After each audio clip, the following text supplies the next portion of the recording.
Good afternoon, I'm Riza Diaz and this is One News Now. Rice prices are up in some wet markets in Metro Manila. Prices of the staple have increased by as much as 3 pesos per kilo the past week. Well-milled rice now ranges from 40 to 45 pesos per kilo, while premium and special varieties of the commodity are now at 48 pesos to 56 pesos per kilo. For imported rice, well-milled is now priced at 41 to 44 pesos per kilo, while premium and special rice range from 48 to 180 pesos per kilo. Agriculture Group SINAG is warning that prices of rice will continue to increase until July.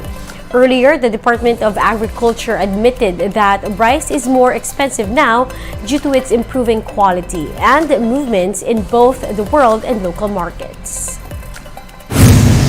Ang spokesperson ng Department of Agriculture na doon binanggit niya na tataas ng 5 pesos per kilo ang presyo ng bigas. At mula nun ay talaga nang wala ng preno ang pagtaas ng presyo ng bigas. Mismo ang Department of Agriculture ang nagsasabi na okay ang stock ng bigas. Pero yun lang, ang may hawak ng stock ay syempre yung mga millers, mga traders, mga importers. Ang interest nila ay talagang magpayaman, kumita ng kumita. In other news, Pag-asa said the low-pressure area in eastern Samar is not likely to become a typhoon. The State Weather Bureau last spotted the LPA some 500 kilometers east of Borongan City and could become cloud clusters in the next few days. However, the intertropical convergence zone will continue to trigger rains in some parts of the country. Affected areas include the Visayas, Mimaropa, the Bicol region, Aurora, and Quezon Province.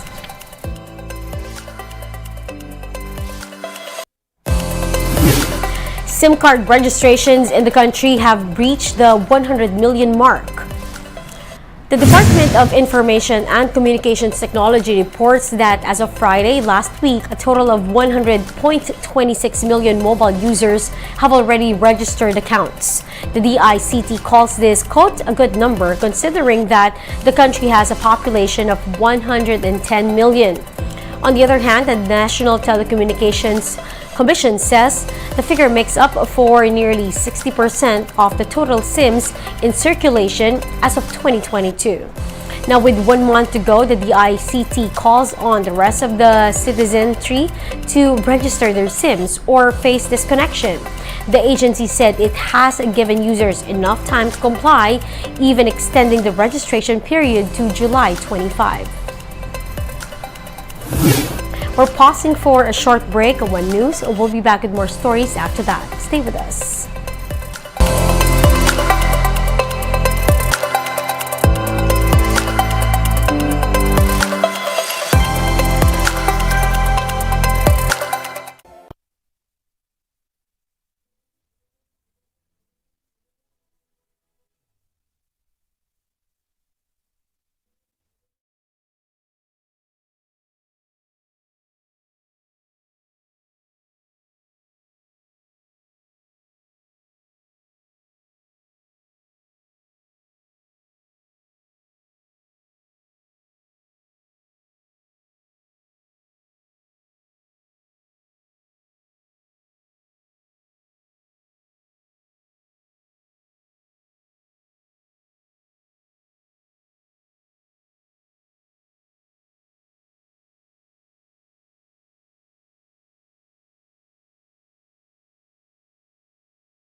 Thanks for staying with us here on One News Now. I'm Riza Diaz.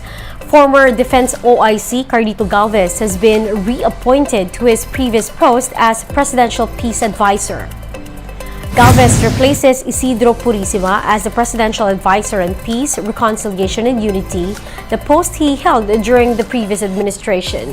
Purisima will now be Senior Undersecretary of the same agency. Meanwhile, Venner Bakiran has been appointed as Deputy Commissioner of the Customs Bureau.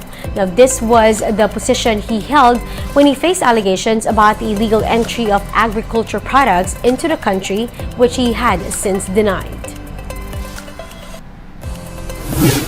Moving on to another story, Filipinos in Russia have all been accounted for following a brief uprising led by Wagner mercenaries.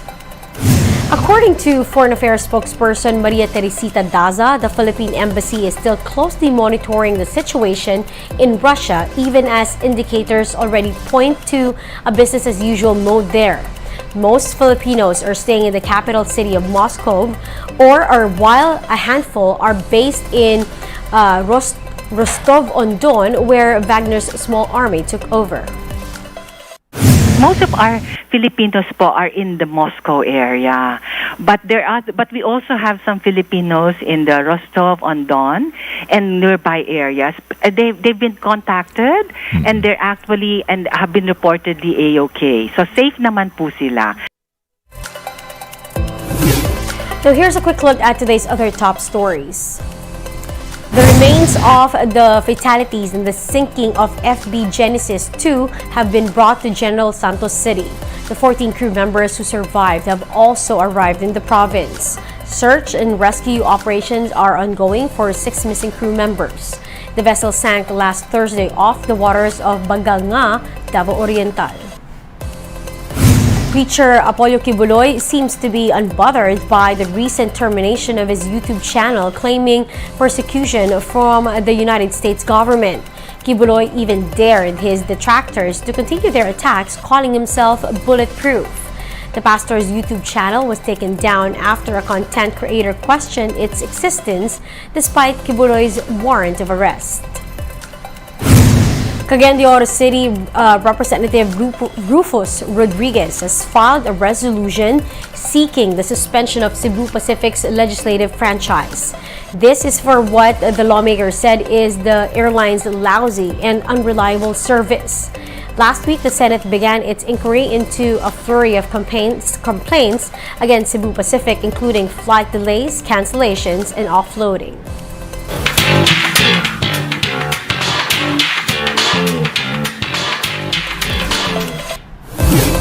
U.S. actor Lee O'Brien has submitted his response to a deportation petition filed by his former partner and comedian Pok Wang.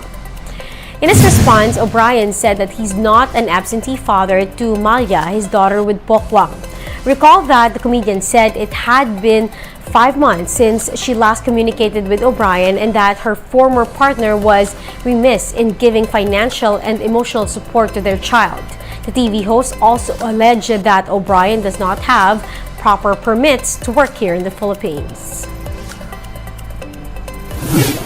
Phil-Am superstar Bruno Mars did not disappoint, filling the Philippine arena with 24K magic in a 2-night sold-out concert. The singer showed off his Tagalog skills when he welcomed the crowd to his show. Now, among the hits he performed were Versace on the Floor, Grenade, Nothing on You, and Just the Way You Are. Now, several fans, though, showed up late to the concert due to heavy traffic at the North Luzon Expressway. But upon arriving at the venue and seeing Bruno Mars, all was forgotten as fans danced and sang the night away. Now, on to another fun day, this time for MediaQuest Holdings, Chairman Manny V. Pangilinan and Kapatid Broadcasters.